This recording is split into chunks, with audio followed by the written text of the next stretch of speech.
देखिए class 11th के बच्चे ध्यान दें।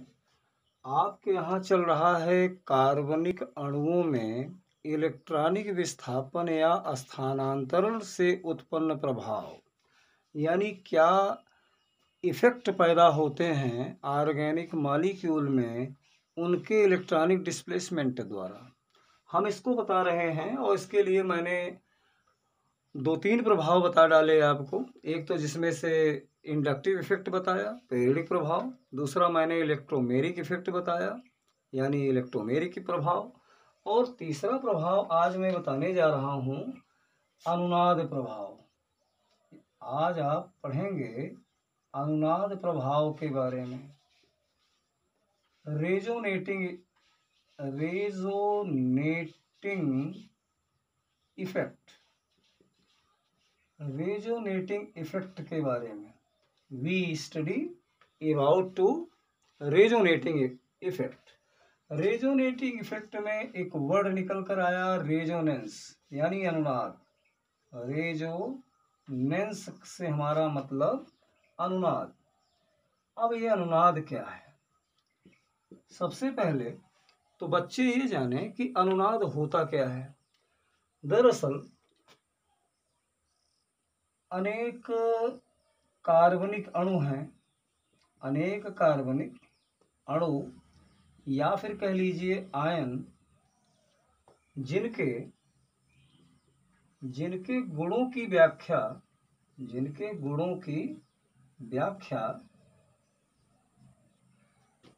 एक इलेक्ट्रॉनिक संरचना द्वारा नहीं की जा सकती। एक इलेक्ट्रॉनिक संरचना द्वारा नहीं की जा सकती, और इसके लिए हमें उस अणु की या आयन की एक से अधिक इलेक्ट्रॉनिक संरचनाएं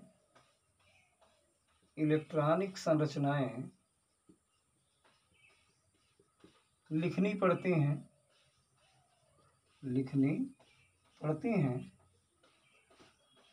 जिन्हें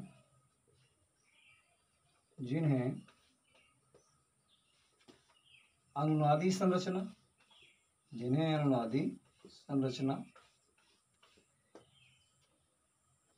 या इसको हम रेजोनेटिंग स्ट्रक्चर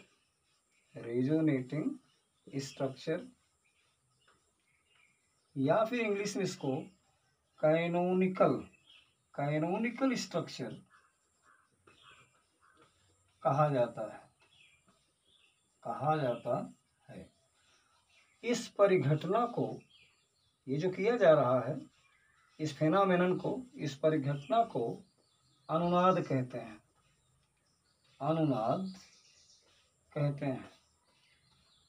हमारे कहने का मतलब यह हुआ कि ऐसे अनेक ऑर्गेनिक मॉलिक्यूल्स हैं या आयन हैं जिनकी ऑल प्रॉपर्टी की व्याख्या, यानी सभी गुणों की व्याख्या एक इलेक्ट्रॉनिक संरचना द्वारा असंभव है, और इसके लिए हमें एक से अधिक अगर इलेक्ट्रॉनिक संरचनाएं लिखनी पड़े तो इन सभी इलेक्ट्रॉनिक संरचनाओं को हम एक नाम देंगे। उस नाम को क्या बोलेंगे? अनुनादी संरचना, रेजोनेटिंग स्ट्रक्चर, या इसे हम कैनोनिकल स्ट्रक्चर कहा जाएगा।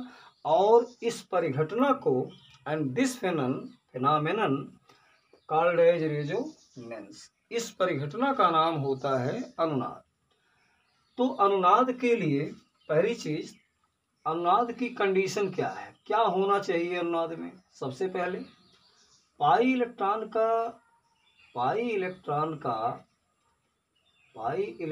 का विस्थानीकरण होना चाहिए।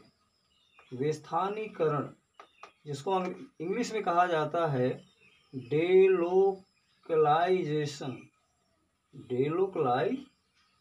होना चाहिए। डेलोकलाइजेशन ऑफ पाई इलेक्ट्रॉन्स, यानी पाई इलेक्ट्रॉन का विस्थानीकरण तो कंपलसरी है, कहाँ? अनुनाद प्रभाव में। रेजोनेंस के केस में पाई इलेक्ट्रॉन का डेलोकलाइजेशन होना कंपलसरी है, ये निश्चित रूप से होगा। दूसरी चीज, इसमें परमाणु की स्थितियां जो हैं, स्थितियां यानी पोजीशन अपरिवर्तित रहेगी, अपरिवर्तित, अनचेंज, यानी पोजीशन एटम की क्या होगी? अनचेंज, अपरिवर्तित होनी चाहिए। कंफर्म है, तभी अनुनाद होगा। तीसरी चीज, अणु में अयुग्मित इलेक्ट्रॉनों की संख्या समान होनी चाहिए। अयुग्मित इलेक्ट्रॉनों की जो संख्या है, इलेक्ट्रॉनों की संख्या समान होनी चाहिए, समान होनी चाहिए। तो ये जितनी चीजें लिखी गई हैं, they are main condition of resonance, यानी रेजोनेंस अगर पैदा होगा तो पहली चीज पाई इलेक्ट्रॉन का डेलोकलाइजेशन होगा। दूसरी चीज, इस केस में एटम की जो पोजीशन होगी वो अनचेंज होगी। तीसरी चीज, number of unpaired electron will be same here, यानी अयुग्मित इलेक्ट्रॉन की जो संख्या है वो क्या होगी? समान होगी। तो इस प्रकार से ये कंडीशन कहलाएगी अनुनाद। अब आइए देखा जाए कि कार्बनिक अणु या आयन ऐसा कौन सा है जिसके अंदर हमें ये करना पड़ेगा कि उसके गुणों को स्पष्ट करने के लिए, प्रॉपर्टी को एक्सप्लेन करने के लिए हमें एक से ज़्यादा इलेक्ट्रॉनिक संरचना लिखनी पड़ सकती है। और यह अणु जो है बहुत ही फेमस और बहुत ही कॉमन अणु एग्जाम्पल के रूप में लिया जा रहा है, वो है आपका बेंजीन। बेंजीन की जितनी प्रॉपर्टी होती है बेंजीन में, उसको हम इस स्ट्रक्चर द्वारा एक्सप्लेन नहीं कर सकते। जबकि लुईस ने तो हमको यही स्ट्रक्चर दिया, जिसको कहते हैं लुईस डॉट फार्मूला, यानी लुईस बिंदु संरचना, इस प्रकार से। लेकिन हम बेंजीन की इस संरचना फर्स्ट के द्वारा इसके सभी गुणों का अध्ययन नहीं कर सकते। क्यों नहीं कर सकते? क्योंकि अगर ये इसके पास डबल बॉन्ड है तो इसका मतलब डबल बॉन्ड का मतलब इसको HBr से रिएक्शन करना चाहिए या फिर KMnO4 से रिएक्शन करना चाहिए, या तो HBr से रिएक्शन करे या पोटेशियम परमैंगनेट से करे। लेकिन देखा गया कि इसका जो द्विबंध है डबल बॉन्ड, ये न तो HBr से रिएक्शन करता है न KMnO4 से करता है। इसका मतलब ये हुआ कि द्विबंध का लक्षण ये बेंजीन दर्शाने वाली नहीं है। अगर वो नहीं दर्शाती है तो इसके लिए एक प्रमाण ये भी है। इसका मतलब ये हुआ कार्बन कार्बन जो बंध है, चाहे वो डबल बॉन्ड हो चाहे सिंगल बॉन्ड हो, इसकी बंध लंबाई समान होनी चाहिए।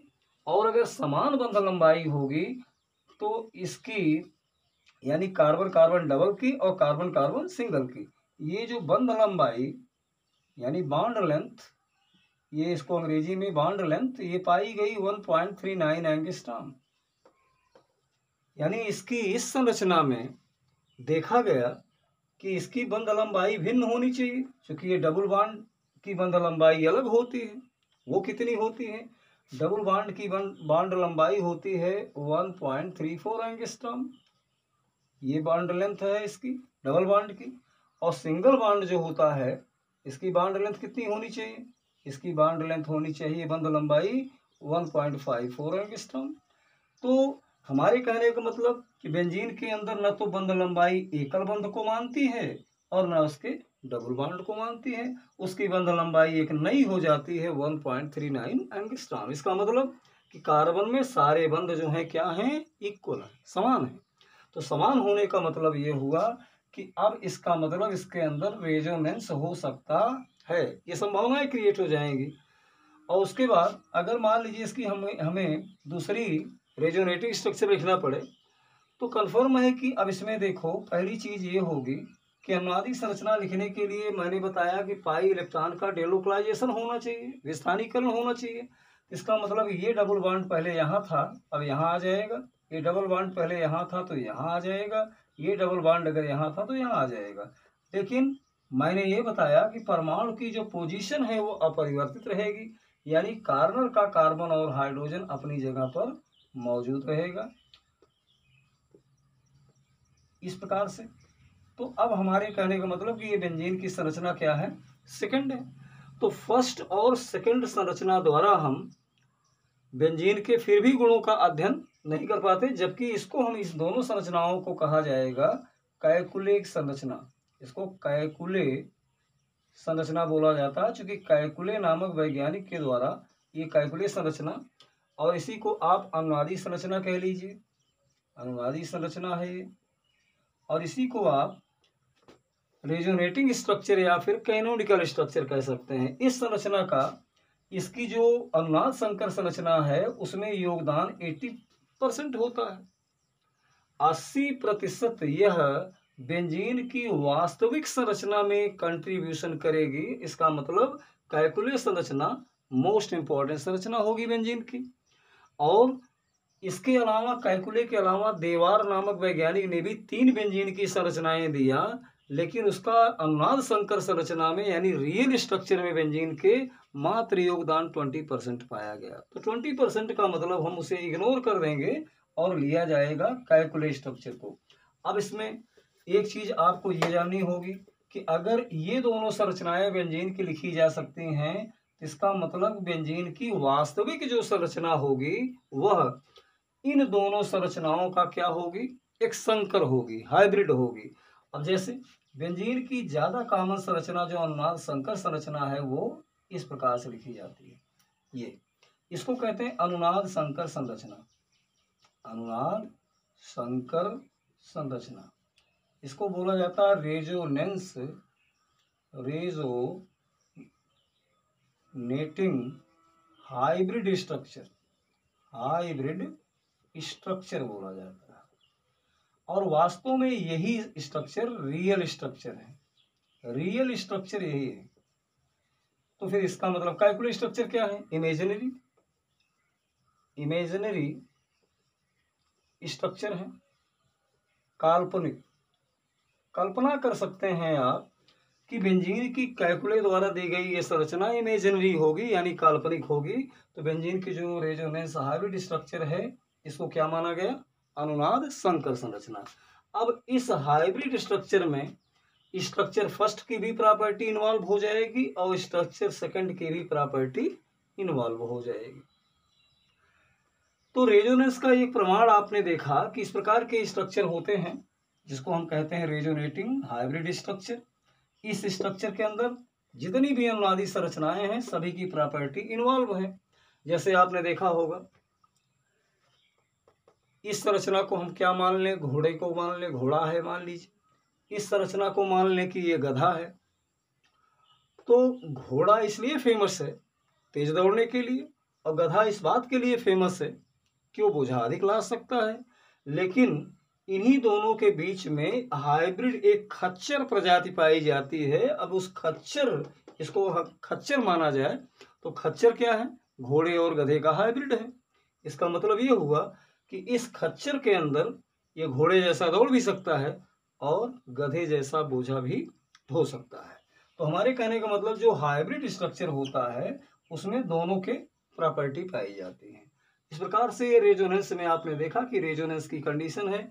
एक चीज और जानिए कि बेंजीन की जो संभवन ऊष्मा है, बेंजीन की संभवन ऊष्मा, संभवन ऊष्मा, heat of formation, heat of formation of benzene, benzene की जो संभवन ऊष्मा है वो उसका प्रायोगिक मान जो होता है, प्रायोगिक मान से हमारा क्या मतलब, इंग्लिश में एक्सपेरिमेंटल वैल्यू, एक्सपेरिमेंटल वैल्यू ये पाई गई 1039 किलो कैलोरी प्रति मोल, 1039 किलो कैलोरी प्रति मोल होती है। वही जगह अगर हम देखें तो बेंजीन की जो सैद्धांतिक मान है इस का, सैद्धांतिक मान जो होता है बेंजीन की संभवन ऊष्मा का, वो पाया गया 999 किलो कैलोरी प्रति मोल, किलो कैलोरी प्रति मोल पाया जाता है। अब इसका मतलब थ्योरेटिकल वैल्यू कुछ और, एक्सपेरिमेंटल वैल्यू कुछ और। और इन्हीं दोनों का जो डिफरेंस होगा वो कहलाएगा अनुनाद ऊर्जा। उसी को कहते हैं रेजोनेटिंग एनर्जी। तो रेजोनेटिंग एनर्जी में देखिए अनुनाद ऊर्जा निकालने के लिए रेजोनेटिंग एनर्जी, इसे फाइंड आउट करने के लिए हम क्या करेंगे कि एक प्रायोगिक मान एक्सपेरिमेंटल वैल्यू ले लीजिए और उसमें से माइनस कर दो थ्योरेटिकल वैल्यू, यानी सैद्धांतिक मान को क्या कर दिया जाए, माइनस कर दिया जाए। सैद्धांतिक मान को माइनस करो, तो इस प्रकार से अगर इसमें से इसको घटा दिया जाए then you get resonating energy, यानी अनुनाद ऊर्जा को निकाला जा सकता है। अब इन सब को जानने के बाद अगर हम अनुनाद के बारे में और आगे बढ़ें तो हमें ये होना पता लगाना पड़ेगा कि ये तो चलो बेंजीन का मॉलिक्यूल था, ऑर्गेनिक मॉलिक्यूल था। अब कोई आयन बताया जाए कि जिस आयन में पाई इलेक्ट्रॉन का क्या हो, डेलोकलाइजेशन हो, और उसमें हम उदाहरण लेते हैं कार्बोनेट आयन को। जैसे कार्बोनेट आयन का जो लुईस डॉट फार्मूला है वो इस प्रकार से इंडिकेट किया जा सकता है, C डबल बॉन्ड O और ये O माइनस, इस O पर माइनस।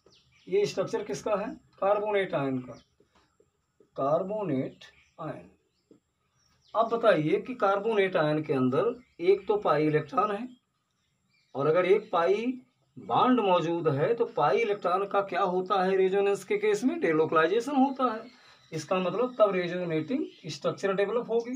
तो ये अगर पाई बॉन्ड आपका यहाँ चला आए इस पोजीशन पर, तो इसका मतलब माइनस चार्ज ऊपर चला जाएगा, तो यहाँ पर ये हो जाएगा डबल बॉन्ड O, इधर हो गया O पर माइनस और ये पर ऑलरेडी माइनस है, तो ये कार्बोनेट आयन का स्ट्रक्चर फर्स्ट सेकंड हो गया और कार्बोनेट आयन का इसे माना जाए स्ट्रक्चर फर्स्ट है। इसी प्रकार से अगर और डेलोकलाइजेशन हो जाए तो ये भी पॉसिबल है कि ये पाई इलेक्ट्रॉन इस पर भी आ सकता है। अगर उस पर चला गया यानी तो पूरे मॉलिक्यूल्स के अंदर सर्कुलेट होता रहेगा, डेलोकलाइजेशन का मतलब सर्कुलेशन, तो पाई बॉन्ड का सर्कुलेशन होगा पाई इलेक्ट्रॉन्स का। तो ये भी पॉसिबल है कि ये इस पर आ जाए और इस पर ये माइनस रहे, इस पर भी ये माइनस रहे। तो कार्बोनेट आयन के कितने स्ट्रक्चर, कितने रेजोनेटिंग स्ट्रक्चर लिखे जा सकते हैं, 3। अब इसका मतलब ये हुआ कि कार्बोनेट आयन का जो रेजोनेटिंग स्ट्रक्चर लिखा गया, इसमें अगर हम देखा है कि कौन सा स्ट्रक्चर ज़्यादा स्टेबल होगा, अस्थायित्व तो पता करना हो अगर हमें, तो स्टेबिलिटी पता करने के लिए अस्थायित्व यानी जो रेजोनेटिंग स्ट्रक्चर लिखे गए उनकी स्टेबिलिटी अगर हमको पता करना हो तो उससे स्टेबिलिटी के लिए क्या करें, स्टेबिलिटी पता करने के लिए हमें पता लगाना पड़ेगा फॉर्मल आवेश, फॉर्मल आवेश। तो यहाँ पर इसको कहते हैं इंग्लिश में फॉर्मल चार्ज। फॉर्मल चार्ज को हम एक स्फीयर के अंदर प्लस या माइनस लिख करके इंडिकेट करते हैं। अगर प्लस लिखा गया तो इसका मतलब फॉर्मल चार्ज पॉजिटिव है, और अगर स्फीयर के अंदर निगेटिव लिखा जाए तो इसका मतलब फॉर्मल चार्ज निगेटिव है। तो याद रहे कि स्टेबिलिटी पता लगाने के लिए फॉर्मल आवेश का कैलकुलेशन बहुत आवश्यक होना चाहिए, और ये आना चाहिए बच्चों को। फॉर्मल आवेश में क्या होगा, फॉर्मल आवेश में देखिए नेगेटिव चार्ज हमेशा मोर इलेक्ट्रोनेगेटिव एलिमेंट पर होना चाहिए, और पॉजिटिव जो चार्ज है वह लेस इलेक्ट्रोनेगेटिव आइटम पर होना चाहिए। ये अगर ऐसी कंडीशन है तो इसका मतलब वो स्ट्रक्चर स्टेबल होगा और उसमें रेजोनेंस की परिकल्पना की जा सकती है। यानी फॉर्मल आवेश बताएगा कि उसमें रेजोनेंस पॉसिबल है अथवा रेजोनेंस नहीं हो सकता। तो हमारे कहने का मतलब कोई एक एग्जाम्पल लिया जाए जिसमें हम आपको बताएं फॉर्मल आवेश के बारे में। फॉर्मल आवेश तो निकाला जा सकता है इसी कार्बोनेट आयन में भी। इस कार्बोनेट आयन के स्ट्रक्चर फर्स्ट में सबसे पहले तो जान लीजिए कि फॉर्मल आवेश बराबर क्या होता है। फॉर्मल आवेश बराबर उदासीन परमाणु में कुल संयोजी इलेक्ट्रॉन और उसमें से हम माइनस कर देते हैं अनाबंधी इलेक्ट्रॉन। अनाबंधी इलेक्ट्रॉन को हम क्या करेंगे, माइनस कर देंगे अनाबंधी का मतलब इलेक्ट्रॉन युग्म, एकाकी इलेक्ट्रॉन युग्म कह लीजिए, एकाकी इलेक्ट्रॉन युग्म को ही कहा जाता है अनाबंधी इलेक्ट्रॉन। एकाकी इलेक्ट्रॉन युग्म को माइनस करेंगे, उसके बाद और आगे माइनस करेंगे 1/2 इंटू आबंधी इलेक्ट्रॉन को, आबंधी इलेक्ट्रॉन को ये माइनस करेंगे। तो इस प्रकार से जो हमारे पास एक फॉर्मल चार्ज निकालने का फार्मूला निकला, वो किसी भी एटम पर अगर हम फॉर्मल चार्ज कैलकुलेट करना चाहें तो अपने पास ये फार्मूला होना चाहिए, total valency electron present in neutral atom minus non bonding electron means lone pair of electron minus half into bonding electron, यानी जो बॉन्ड बनाने में पार्टिसिपेट करें बॉन्डिंग इलेक्ट्रॉन। आइए तो कैलकुलेट करते हैं स्ट्रक्चर फर्स्ट में कार्बोनेट आयन में हम फॉर्मल चार्ज को। इसका मतलब कि पता कैसे चला कि कार्बोनेट आयन की रेजोनेटिंग स्ट्रक्चर हो सकती है, इसके लिए फॉर्मल आवेश इसका मतलब कहीं न कहीं है, किसी भी आइटम पर फॉर्मल चार्ज हो सकता है।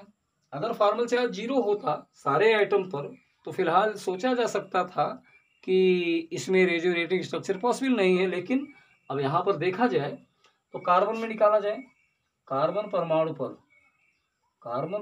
पर फॉर्मल आवेश, एक कौन सा कार्बन परमाणु है, जो कार्बोनेट आयन का ये कार्बन है, इस पर फॉर्मल आवेश कितना होगा।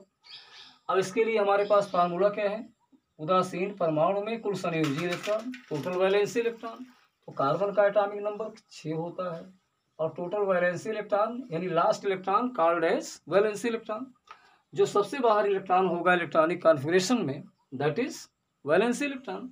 तो हम वैलेंसी इलेक्ट्रॉन को 4 माने कार्बन में। अनाबंधी इलेक्ट्रॉन, अनाबंधी माने electron pair, lone pair electron pair, तो लोन इलेक्ट्रॉन पेयर तो कार्बन पर मौजूद ही नहीं है, क्योंकि कार्बन के 2 इलेक्ट्रॉन यहाँ बॉन्ड बनाने में ले लिए, एक यहाँ ले लिया, एक यहाँ ले लिया, कार्बन में टोटल 4 वैलेंसी इलेक्ट्रॉन हैं, वो सब यूज हो चुके। इसका मतलब कि इसमें लोन पेयर है ही नहीं है, तो 0 माइनस 1/2 इंटू आबंधी इलेक्ट्रॉन यानी बॉन्डिंग इलेक्ट्रॉन। अब बॉन्डिंग इलेक्ट्रॉन कितने हैं, बॉन्डिंग इलेक्ट्रॉन में देखिए यहाँ पर ये 2 इलेक्ट्रॉन कार्बन के, 2 इलेक्ट्रॉन ऑक्सीजन के, 4 हो गए, और 1 इलेक्ट्रॉन यहाँ इसका, 1 इलेक्ट्रॉन ऑक्सीजन का बॉन्ड बनाने में भाग लिया। तो बॉन्ड बनाने में कुल मिला के 2 इलेक्ट्रॉन यहाँ, 2 4, 4 2 6, 6 2 8, तो 8 इलेक्ट्रॉन यहाँ, तो 2 इंटू 1 जा 2 और 2 4 जा, ये 4 माइनस 0 यानी 4 और 4 माइनस 4 इक्वल टू क्या हो गया 0, यानी कार्बन परमाणु पर कोई भी फॉर्मल चार्ज प्रेजेंट नहीं है। अगर कार्बन परमाणु पर फॉर्मल चार्ज नहीं है तो इसका मतलब कि इन तीनों ऑक्सीजन का पता लगाया जाए कि कहीं फॉर्मल चार्ज इस पर प्रेजेंट तो नहीं है।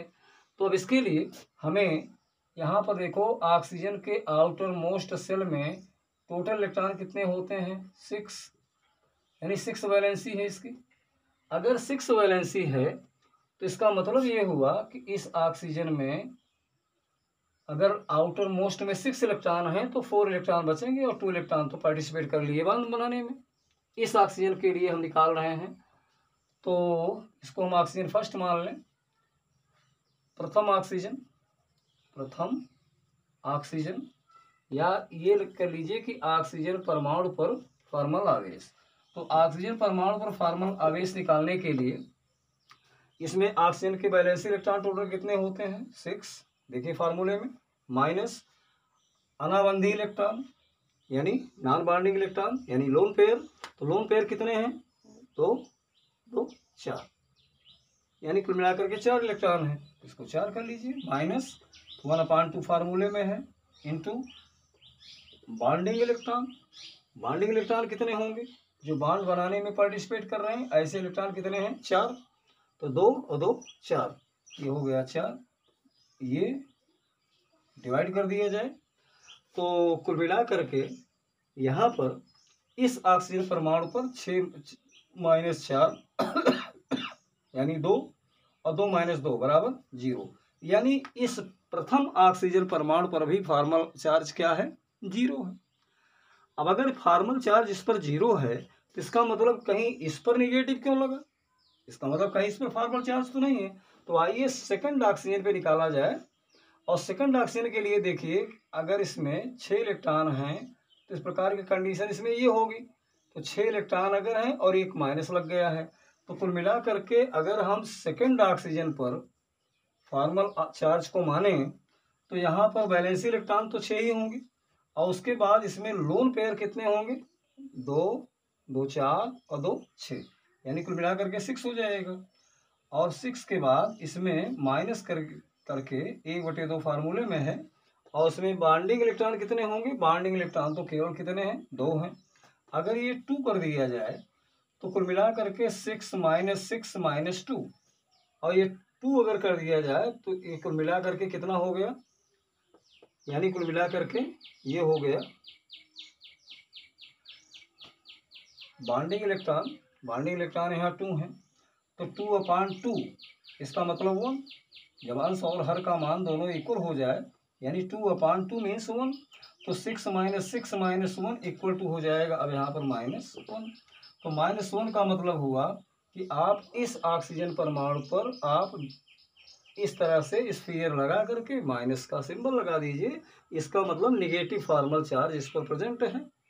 अब चलिए हम तीसरे ऑक्सीजन की बात करते हैं। तो तीसरे ऑक्सीजन में भी आपको 6 लोन पेयर दिखाने पड़ेंगे, क्योंकि दोनों ऑक्सीजन इक्वल हैं। तो इसका मतलब अगर यहाँ पर माइनस है तो यहाँ पर भी माइनस होगा, सेम कंडीशन। ये देखिए, इस प्रकार से फॉर्मल चार्ज के द्वारा हम जान लेते हैं कि कौन सा स्टेबल है स्ट्रक्चर। उसके बाद एक चीज, स्ट्रक्चर में स्टेबिलिटी जानने के लिए कौन सा रेजोनेटिंग स्ट्रक्चर, कौन सी अनुनादी संरचना ज़्यादा स्थायी होगी, इसकी जानकारी के लिए एक चीज और है। जैसे इस कंपाउंड को आप कहते हो बेंजीन रिंग में CH2+, अगर लगा दिया जाए तो ये बेंजाइल होगा, बेंजाइल। ये बेंजाइल आयन होगा जो कि पॉजिटिव आयन है। और अगर इसकी इमेजिन की जाए, इसमें CH2 double bond CH single bond CH2+, इसको हम एलाइल कहते हैं, एलाइल। अब जरा देखिए, बेंजाइल आयन और एलाइल आयन में किसकी ज़्यादा अनुनादी संरचना है। अगर ज़्यादा अनुनादी संरचनाएं मैं कहता हूँ कि इसमें निकाला जाए अगर, तो 5, आगे आप पढ़ेंगे कि एरोमेटिक कंपाउंड में 5 पोजीशन यानी 5 रेजोनेटिंग स्ट्रक्चर पॉसिबल है, जबकि एलाइल की केवल 2 ही अनुनादी संरचनाएं लिखी जा सकती हैं। Only 2 resonating structure possible for allyl and 5 resonating structure are possible to benzyl ion. तो इस प्रकार से आपका benzyl ion will be highly stable, ज़्यादा स्थायी होगा एलाइल के कंपेयर में। तो इस प्रकार से आपने देखा कि अनुनाद के केस में हम, रेजोनेंस के केस में, इस प्रकार के एग्जाम्पल द्वारा हम क्लियर कर सकते हैं कि अनुनाद किस में है। वैसे एक चीज़ अगर समझ में ना आया हो, वो हो सकता है कि फॉर्मल चार्ज के लिए जैसे N H H H और H, इस प्रकार से NH4+ यानी अमोनियम आयन में नाइट्रोजन और हाइड्रोजन के फॉर्मल आवेश की गणना कीजिए, ये इनके फॉर्मल चार्ज को आप कैलकुलेट करके जो मैंने फार्मूले बताए वो आप कमेंट बॉक्स में लिख सकते हैं कि नाइट्रोजन का फॉर्मल चार्ज कितना है, और जो हाइड्रोजन का होगा वो तो इक्वल होगा, सेम, यानी जो फॉर्मल चार्ज एक हाइड्रोजन का आएगा वही सबका होगा।